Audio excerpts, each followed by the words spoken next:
Salut à toutes et à tous. Aujourd'hui, on se retrouve pour une nouvelle vidéo. Déjà, pour commencer, désolé parce que j'ai eu beaucoup, je travaillais beaucoup récemment et j'ai malheureusement pas eu le temps de faire certaines réactions parce que j'ai pas pu regarder le match au complet. Comme je vous ai toujours dit, je ne vais jamais je vais jamais réagir à des matchs si je les ai pas vus au complet. Donc, je préfère rester sur cette ligne-là. Parce que je peux très bien faire une vidéo puis mentir puis faire ah ok il s'est passé ça, il s'est passé ça, il s'est passé ça. Mais en vrai, si je n'ai pas regardé le match, je vais pas commencer à mentir puis à inventer des trucs et je préfère rester dans cette ligne.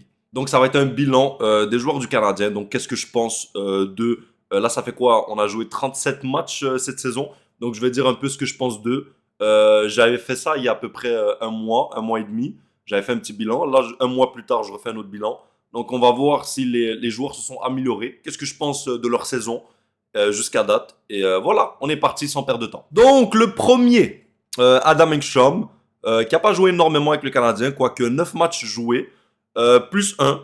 Pas de points, ça m'étonne. Ça m'étonne quand même. Je pensais qu'il avait déjà eu son premier point. Il l'a pas eu. Il joue à peu près 12 minutes 36 par match. Bon, Adam Ekstrom, pour moi, c'est un défenseur de la Ligue nationale. J'en avais déjà parlé dans une de mes dernières vidéos. Pour moi, c'est un joueur de la Ligue nationale. C'est un défenseur de la Ligue nationale. On a un beau problème parce que quand Goulet, toutes les blessés vont revenir, on va avoir un beau problème avec Adam Ekstrom. Est-ce qu'on va décider de l'échanger? Moi, personnellement, j'échangerais pas Ekstrom. J'échangerais plus un gars comme Strobel parce que Strobel, tu sais ce que tu as avec un Strobel. Tu sais que c'est un sixième défenseur. Tu sais qu'il n'a pas un plus gros upside que ça. Engstrom, je ne le sais pas. Engstrom, ça peut très bien être un 5-6, comme ça peut être très bien un 3-4. Maintenant, je ne pense pas qu'il va devenir un troisième défenseur, mais ça ne m'étonnerait pas qu'un Adam Engstrom devienne un top 4 parce qu'il a tout. Il a la vitesse, il a le gabarit. Il fait quoi? 6 pieds 2, 193 livres. Il peut peut-être prendre encore une dizaine de livres puis s'approcher aux 200.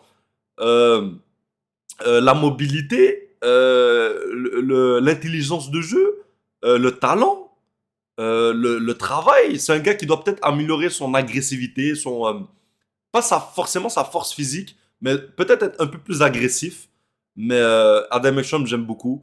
Et je lui donnerais la note de 7 sur 10 parce que je pense qu'il y a un autre step à son jeu. Maintenant, il n'a pas toutes les opportunités pour jouer avec le Canadien. Il joue que 12 minutes par match. Mais je pense qu'au fur et à mesure, il va prendre de plus en plus confiance. Et pour moi, un 7 sur 10, c'est très bien pour un Adam Ekstrom. Arbor Jackay. Arbor Jackay, 33 matchs, un but, une passe, 2 points.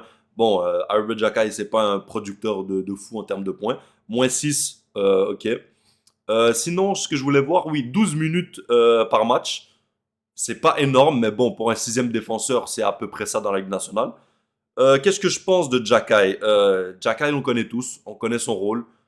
Ce qui me déçoit, je te dirais, avec Arbor Jackay cette saison, c'est que j'ai l'impression que son rôle de tough dans la ligue, c'est un petit peu amoindri. Je sais pas si ça se dit, mais bref, vous comprenez ce que je veux dire.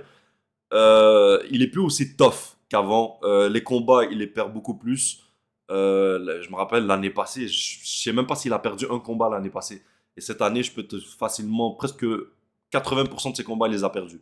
Et j'aimerais qu'il retrouve cette toughness qui va lui donner encore plus confiance. Maintenant, sur le plan hockey, début de saison catastrophique. Maintenant, sur les 5 à 10 derniers matchs, Arbor Jackay, je le trouve mieux. Il fait toujours des petites erreurs, mais Arbor Jackay, je le trouve plus simple dans son jeu. Il commence pas à vouloir transporter. Des fois, il transporte la rondelle, mais ça, c'est vraiment quand il a l'occasion de le faire. Mais je trouve vraiment qu'il est simple dans son jeu. Il fait des mises en échec. Il sait contrôler par rapport à son agressivité. Il frappe plus tout le monde. Vraiment, j'aime bien ce que je vois de Jackay depuis 5 à 10 matchs. Maintenant, si je dois prendre la globalité de la saison, Arbor Jackay, je lui donne la globalité. Je ne peux pas lui donner plus qu'un Strom. Je lui donne un 6. Pour moi, c'est un 6 sur 10 Jackay cette saison. Il est capable de mieux. Maintenant, si la séquence de 10 matchs n'était pas là, Arbor Jackay, c'est un 4.55. Mais vraiment, les 10 derniers matchs de Jackay, j'ai énormément aimé. Et j'aime ce que je vois de Arbor Jackay récemment. Joe Veleno. Bon, Joe Veleno, 2 buts, une passe en 32 matchs. Je te dirais qu'il a trouver son rôle. Mais Joe Veleno, ça va être le gars de surplus. Dès que toutes les blessés vont revenir, ça va être le gars qui va être le 13e attaquant du Canadien, ou peut-être même le 14e, ou peut-être même retourner à Laval. Mais il est quoi? Il est -7, 3 points. Combien il joue par match? Il joue 12 minutes 19. Ce qui est quand même élevé pour un joueur de quatrième trio, je dirais. Mais bon, Veleno sur 10, je lui donne un 5.5. Il m'a pas déçu, il m'a pas étonné. Je m'attendais peut-être à une meilleure production de points de Joe Veleno. Maintenant, c'est correct. 5.5 sur 10, c'est pas ce qui va faire lever la foule. Mais bon, c'est un joueur de rotation, c'est un joueur de profondeur. Donc voilà, 5.5 sur 10. Jaden Strobel, 5 points en 29 matchs, aucun but, -7. Il joue quand même 14 minutes 59, 15, presque 15 minutes par match. Ce qui est quand même bien pour un Jaden Strobel. Jaden Strobel, en début de saison, j'ai énormément aimé. Quand je dis en début de saison, c'est 15 à 20 premiers matchs. Là, donc vraiment la première moitié de saison, j'ai bien aimé. Maintenant, je te dirais que depuis 10 matchs, c'est difficile. Parce que si tu regardes bien, si tu analyses bien, quand Caden Goulet s'est blessé, Strobel, c'est lui qui a pris sa place. Donc, c'est lui qui a joué avec Lane Hudson. Maintenant, il joue plus avec Lane. Mais je te dirais que pendant au moins un bon 10 matchs, il a bien remplacé Caden Goulet. Mais au fur et à mesure que la saison avançait, tu voyais que Strobel, c'est pas un défenseur élite. C'est pas un défenseur qui va te mettre des points sur le tableau. C'est juste, malheureusement, c'est juste qu'il jouait pas dans sa chaise. Et un joueur qui joue trop longtemps pas dans sa chaise, ben, à un moment donné, ça commence à se voir. Et c'est exactement ce qui est arrivé avec Jaden Strobel. Strobel est un excellent défenseur quand il est dans sa chaise. Quand c'est un cinquième, sixième défenseur, pour moi, Strobel, c'est un excellent défenseur. Mais quand tu le laisses trop longtemps dans un top 4, ben, à un moment donné, tu commences à voir ses failles. Tu commences à voir que ben, son IQ est pas aussi élevé que ça. Tu commences à avoir un peu beaucoup d'erreurs, alors que Strobel, c'est le genre de gars qui doit jouer simple, mise en échec, robuste, crush check. Et voilà. Mais Strobel sur toute la saison, parce que c'est pas juste parce que les 10 derniers matchs il étaient moins bons que je dois vraiment lui donner une mauvaise note. Je dirais sur la globalité de la saison, je lui donne un 6.5 à Jaden Strobel. Je pense qu'il est capable de mieux. S'il peut revenir à sa chaise, jouer 12-13 minutes par match, vous verrez un autre visage de Jaden Strobel. Texier. Texier, beaucoup pensent que j'aime pas Alex Texier, puis que j'ai dit que c'est un mauvais joueur, puis que tout ce que j'ai dit avec Texier, c'est que c'est un joueur de profondeur. Il a très bien joué avec le Canadien. Maintenant, ça, je sais que c'est pas ses stats qu'avec le Canadien, parce qu'il n'a pas joué 23 matchs avec le Canadien. Faudrait que j'aille vous. Ah, ben, je pense qu'il y a peut-être. Ah oui, voilà, j'ai les stats ici. Donc, 15 matchs, 3 buts, 3 passes, 6 points en 15 matchs. Ce qui est très respectable pour un joueur de quatrième trio, j'ai envie de dire. C'est un joueur de profondeur qui, pour moi, a quand même aidé Jake Evans puis Josh Anderson. Il les a donné un petit coup de boost parce que Josh Anderson puis Jake Evans, ça allait vraiment pas bien. Je trouve qu'il a ramené de la rapidité sur ce trio-là, même si maintenant Jake Evans n'est plus sur ce trio-là vu qu'il est blessé. Mais j'ai bien aimé ce que j'ai vu de Texier. Et en étant franc, en disant la vérité, je donne un 7.5 sur 10 à Alexandre Texier parce que est-ce que dire qu'il a commencé, qu'il est au-dessus de mes attentes? Oui, parce que quand même 6 points en 15 matchs, je m'attendais pas à ça. Il est beaucoup plus visible que ce que je pensais. Il a des meilleurs mecs que ce que je pensais. Il a plus de talent. Mais je reste quand même sur mes dires. C'est un joueur de profondeur. C'est pas un joueur clé. C'est pas un joueur que je pense qu'il va être là l'année prochaine. Maintenant, actuellement, il fait bien. J'ai hâte de voir au retour des blessés qu'est-ce qui va arriver avec lui. Mais il fait bien pour l'instant et 7.5, je pense que c'est très respectable pour lui.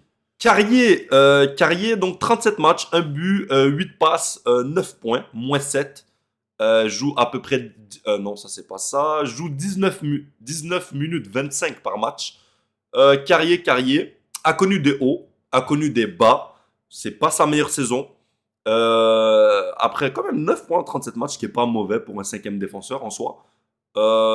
Qu'est-ce que je vois de Carrier cette année? C'est pas le Carrier de l'année passée, même si les derniers matchs, il commence vraiment à retrouver son hockey. Maintenant, je trouve que c'est quand même un défenseur stable. C'est un défenseur en qui tu peux avoir confiance. Ça arrive à tout le monde d'avoir des hauts. Ça arrive des hauts et des bas. Ben, des bas surtout. Ça arrive à tout le monde d'avoir des bas.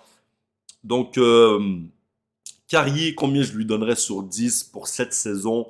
Je lui donnerais un 7. Pourquoi un 7? Parce que je sais qu'il est capable de plus. Et je pense qu'en fin de saison, vraiment quand on va avoir les 82 matchs, je pense que Carrier, ça va être quand même un 7,5, un 8 sur 10. Maintenant, il a connu des mauvais moments cette saison, donc je ne peux pas lui donner plus que 7.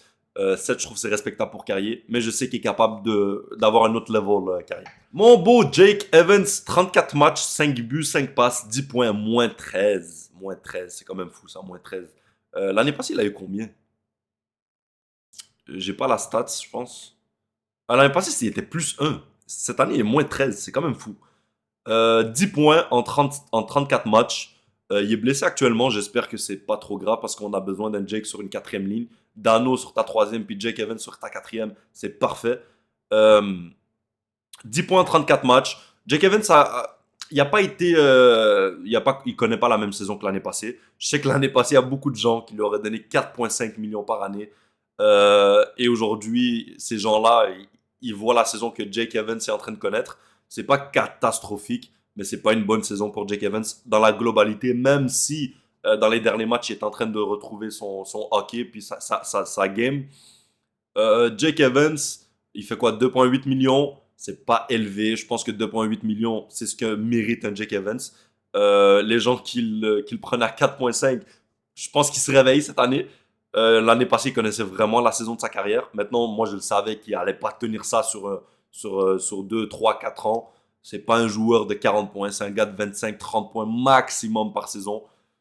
Et voilà, Evans, je vais lui donner un 6 sur 10. Je pense qu'il est capable de beaucoup mieux que ça soit défensivement, dans les mises en jeu, même dans les plus ou moins, parce que moins 13, alors que l'année passée, il finit à plus 1, c'est pas bon. Et je m'attends à un meilleur rendement de Jake Evans en deuxième moitié de saison. Maintenant, juste espérons qu'il se soit pas blessé sérieusement et qu'il puisse revenir le plus vite possible. Parce que Brandon Gallagher, Brandon 37 matchs, que 2 buts en 37 matchs. Alors que l'année passée, il a eu combien? 21 buts, 12 points en 37 matchs. Il joue à peu près 12 minutes 51 par match. Qu'est-ce que je peux dire sur Brandon? Il commence à un peu arriver vers la fin. L'année passée, il avait vraiment connu toute une saison. Maintenant, quand je dis vers la fin, c'est juste que c'est plus un joueur que tu peux utiliser sur un troisième trio. Maintenant, Gallagher, je pense qu'il va être vraiment le genre de joueur quatrième trio, 10, 11 minutes par match. Pas plus que ça. Maintenant, je pense pas qu'il soit fini. Je pense qu'il peut te rendre de bons services sur un quatrième trio. On a vécu avec son contrat. Il reste plus énormément de temps à son contrat. Je pense que c'est son avant-dernière saison.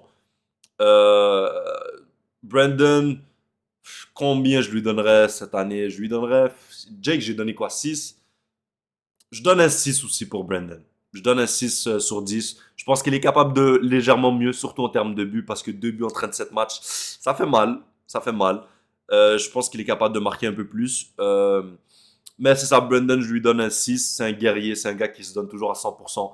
C'est un gars que t'as pas besoin de savoir est-ce qu'aujourd'hui il va être là. Est-ce qu'aujourd'hui. Non, tu sais que Gallagher, il va toujours donner son 100%. Tu sais à quoi t'attendre. Alors qu'il y a d'autres joueurs, tu sais pas à quoi t'attendre. Maintenant, 6 sur 10, ça me paraît bien pour Brandon Gallagher. Josh, le big Josh, 8 buts, 4 passes, 12 points en 37 matchs, moins 6.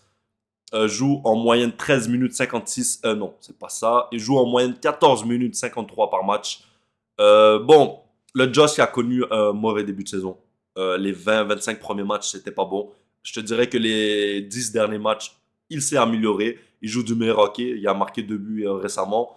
Euh, Vraiment, on le voit encore plus. Le dernier match, il s'est battu face à. J'allais dire, c'est face à Zador. Non, ça, c'est Jacky. Il s'est battu face à. Le gars qui avait battu Jacky, je me rappelle plus de son nom. Bref, en tout cas, j'ai un trou de mémoire. Mais Josh Anderson, c'est le Big Josh. Je m'attends à mieux. S'il peut jouer comme il a joué durant les 10 derniers matchs, ça serait bien. Dans la globalité de sa saison, euh, bon, combien je peux lui dire? Je lui donne légèrement mieux que Gallagher puis Evans. Je lui donne 6,5 sur 10. Je sais que Anderson est capable de beaucoup mieux. On l'a vu l'année passée face à Washington en série. C'était l'un de tes 3-4 meilleurs joueurs en série. Je sais que Josh Anderson est capable de beaucoup mieux. Et en espérant qu'il connaisse aussi une deuxième meilleure moitié de saison. Le Mike Madison, qui est pour moi l'un des meilleurs, le deuxième meilleur défenseur du Canadien cette année. 35 matchs, 4 buts, 13 passes, 17 points en 35 matchs. C'est un rythme à peu près de euh, 40 points en 82 matchs. Plus 9, joue en moyenne 24 minutes 59, ce qui est énorme pour Mike Madison. Vraiment, j'aime beaucoup ce que je vois de Mike Madison. Euh, il est incroyable, la mobilité. C'est un gars qui a quoi 31 ans, mais c'est un gars qui peut aller jusqu'à 33, 34, 35, 36 ans. Il va tellement bien vieillir et c'est pour ça qu'on lui a donné un contrat de 5 ans ou 6 ans, je me rappelle plus déjà. Mais c'est un contrat qui va bien vieillir, Mike Madison. Je regrette absolument pas. C'est un défenseur incroyable j'ai l'impression que c'est un défenseur qui s'améliore d'année en année alors qu'il a 31 ans. Mais vraiment, c'est un défenseur qui s'améliore d'année en année. Cette année, je trouve que défensivement, il a un autre stade à sa game. Peut-être que, quoique offensivement, l'année passée, il avait connu combien de points? Il avait connu 51 points l'année. Attends, non, non, non, non. Il a connu 31 points l'année passée. Je pense que Madison, c'est plus qu'un défenseur de 31 points, 17 points. C'est plus un défenseur de 40-45 points pour moi, Mike Madison. 62, c'était vraiment parce que c'est lui, il était utilisé à toutes les sauces. Euh, cette année, 17 en 35, je pense que c'est un rythme. C'est vraiment le rythme de Mike Madison. Et en plus de ça, il a amélioré sa game défensive. Il fait beaucoup moins de revirements. Et j'adore ce que je vois de Madison. Pour moi, Mike Madison, cette année, c'est un 9 sur 10. Il a été constant. Il a pas, même si ces derniers matchs, je trouve qu'il commet un peu plus de revirements. Ça va un petit peu moins bien. Mais Mike Madison, pour moi, c'est un 9. Clairement un 9 sur 10. Zachary Bolduc, 37 matchs, 10 buts, 7 passes, 17 points, moins 5. 24 ans, Mike Madison. 24 ans, Zachary Bolduc, ok. Il est utilisé 14 minutes par match et 3 secondes. Euh, Bolduc, donc 10 buts quand même en 37 matchs. Euh, Bolduc, il avait connu un très bon début de saison. Bolduc, le problème, si on peut dire ça, si on peut dire que c'est un problème, c'est qu'il a été un peu mal utilisé, je trouve personnellement. Pourquoi? Pendant facile des 37 matchs, facilement, il a joué au moins 15 matchs, que ce soit sur un quatrième trio ou sur un troisième trio, avec des joueurs de calibre limite de ligue américaine. Parce que quand tu joues avec Joe Veleno, Owen Beck, des joueurs comme ça, Samuel Blais, c'est des joueurs de ligue américaine. Et il y a au moins 15 matchs faciles des 37 où il joue avec des joueurs de 3, 4e trio, des joueurs de ligue américaine. Maintenant, je trouve aussi que des fois, il n'a pas saisi l'opportunité. Je trouve que des fois, on ne le voit pas sur la glace. Maintenant, 17 points en 37 matchs, c'est pas mauvais. Il a quoi? J'allais dire 24. Non, il a 22 ans. Non, j'avais dit 24. Il a 22 ans. Il a le temps de progresser. C'est juste sa deuxième saison, si je ne me trompe pas. Bolduc. Maintenant, je ne sais pas si ça va être un joueur top 6 plus tard ou si ça va être un excellent joueur de troisième trio. J'étais convaincu que ça allait être un joueur top 6. Maintenant, je commence à douter sur le fait que est-ce que c'est un joueur de la trempe, genre de jouer sur un top 6? Pour moi, c'est un gars qui a un potentiel de 30 buts. Puis quand tu as un potentiel de 30 buts, c'est pas sur un top 9, tu comprends? Donc c'est pour ça que je suis dubitatif un peu. Euh, on verra comment il va progresser, comment il va évoluer. Mais j'aime ce que je vois de Bolduc. Je pense qu'il est capable de mieux. Euh, Qu'est-ce que je donne à Bolduc? Je lui donne un 6,5 sur 10. Même s'il a 10 buts en 37 matchs, c'est un peu sévère, vous me direz. 6,5, c'est un peu sévère. Vas-y, ok, c'est un peu sévère. Je lui donne 7 sur 10. 7 sur 10, Bolduc, parce que je sais qu'il est capable de mieux. Et j'espère qu'il va faire ça en deuxième moitié de saison. Oliver Kapanen, qui est pour moi la surprise du Canadien cette année. C'est une recrue, 22 ans. 37 matchs, 11 buts, 8 passes, 19 points, plus 1. En moyenne, il est utilisé 14 minutes 21 en moyenne.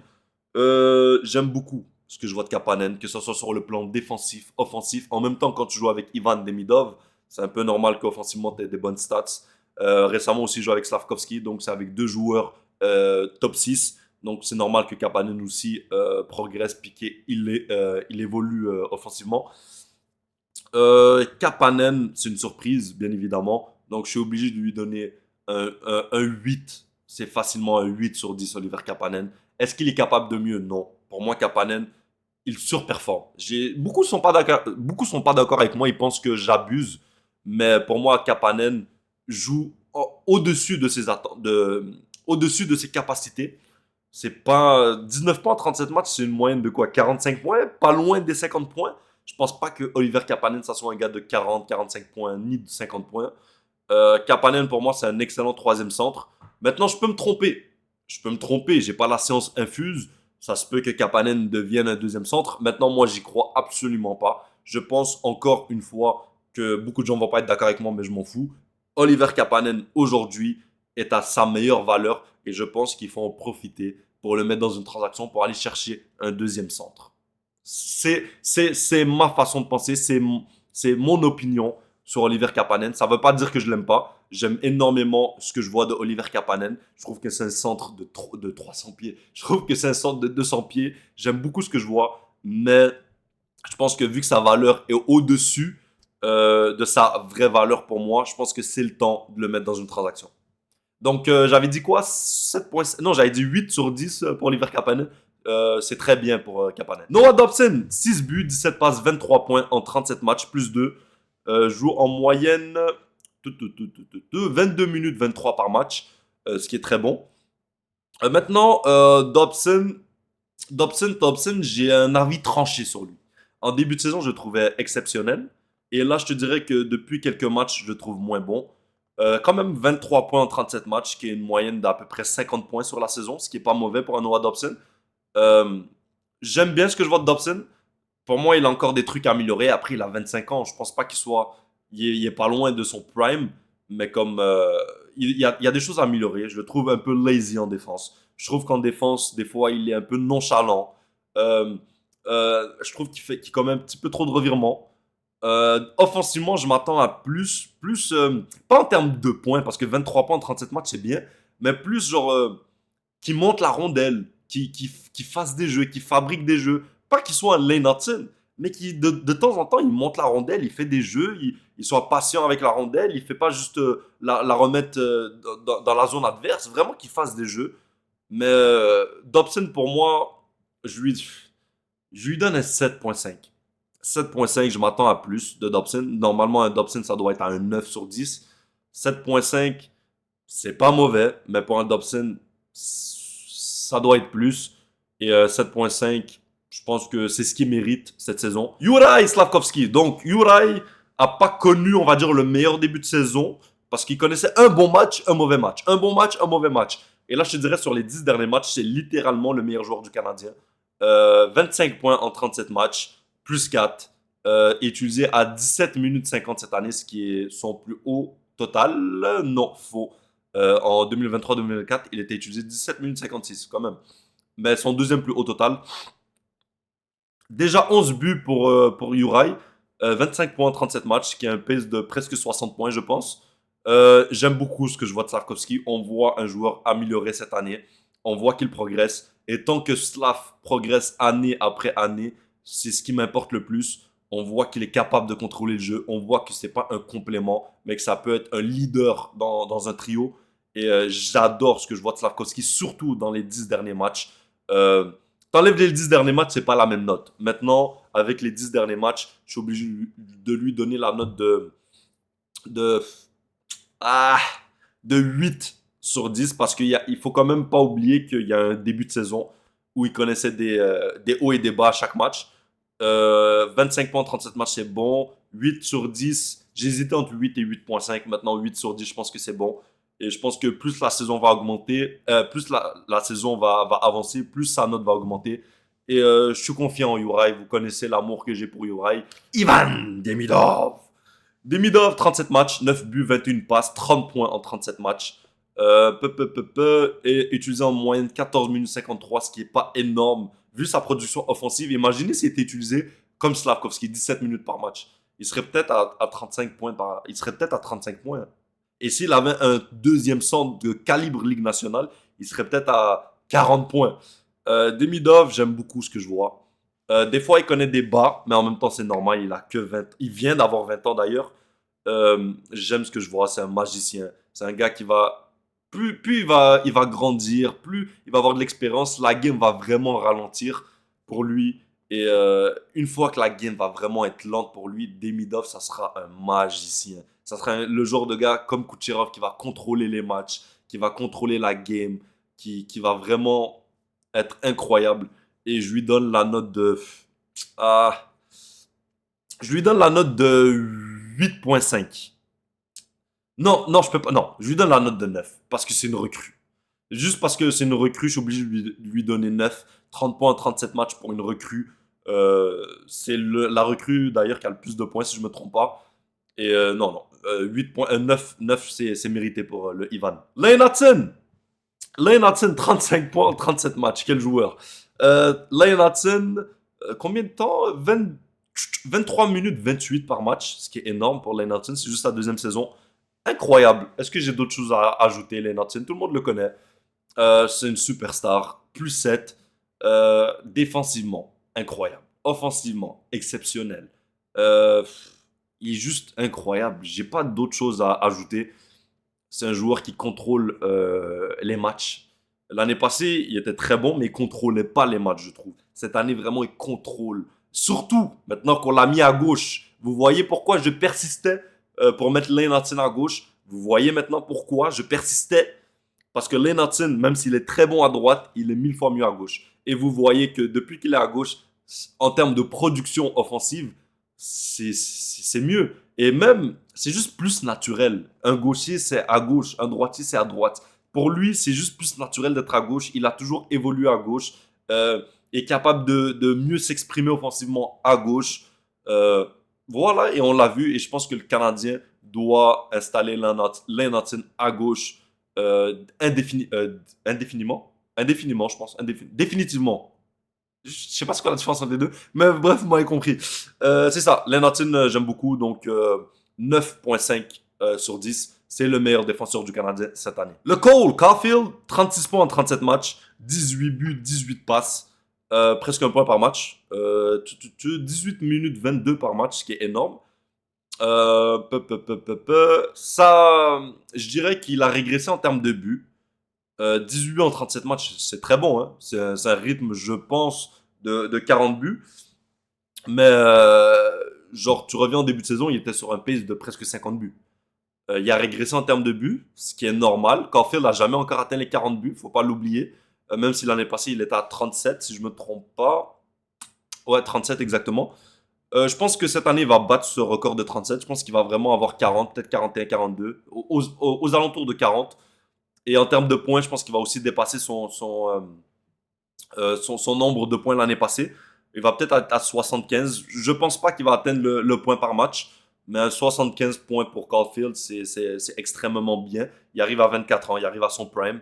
Euh, j'ai rien à dire, c'est un buteur exceptionnel. C'est un joueur qui est plus le même joueur qu'avant. C'est un joueur sur 200 pieds, qui est capable de jouer défensivement, qui est capable de s'impliquer physiquement. Donc, absolument rien à dire. 36 points, 37 matchs. Cole Caulfield, je lui donne 9 sur 10 cette année. Et on finit par le Nick. Le bon Nick Suzuki, 42 points en 37 matchs. Donc, plus d'un point par match. 11 buts, 31 passes. Plus 11. Un centre complet. Un centre qui va se battre pour gagner le trophée. J'ai oublié le nom du trophée. Le trophée que Patrice Bergeron gagne à chaque année. Donc, le trophée Salky. Je pense qu'il va se battre pour le gagner cette année. 42 points, 37 matchs, rien à dire. Il joue combien de temps 20 minutes 46 quand même. C'est fou, il est vraiment utilisé. Il faut pas oublier que Suzuki n'a pas de deuxième centre derrière lui. Donc c'est encore plus dur. 42 points. Maintenant, Suzuki, il y a des matchs où je le vois pas. Et je trouve que récemment, Suzuki joue un peu moins bien. Il a eu une blessure au pied, ce qui a un peu affecté sa game, je dirais. Mais Suzuki, il connaît un peu des bas des fois, mais tu peux pas le critiquer. Il y a 42 points en 37 matchs. C'est un joueur très bon défensivement. C'est un joueur très bon offensivement. C'est lui qui contrôle son trio parce que quand Suzuki va pas bien, tu remarques directement que le trio va pas bien. Quand Suzuki va bien, le trio est exceptionnel. Suzuki, c'est vraiment la pièce maîtresse de cette équipe. C'est le centre numéro un du Canadien. C'est le capitaine de cette équipe. Putain, j'ai craché. Mais vraiment, j'aime beaucoup Nick. Et en vrai, il n'y a pas la perfection. Donc, je vais donner 9,5 sur 10. Donc voilà, c'est tout pour cette vidéo. Si vous avez aimé, n'hésitez pas à liker, commenter, partager. Si vous n'êtes pas d'accord avec mes notes, mettez-le moi en commentaire. On en discutera avec plaisir. Et voilà, c'est tout. C'était le MNS. Bisous.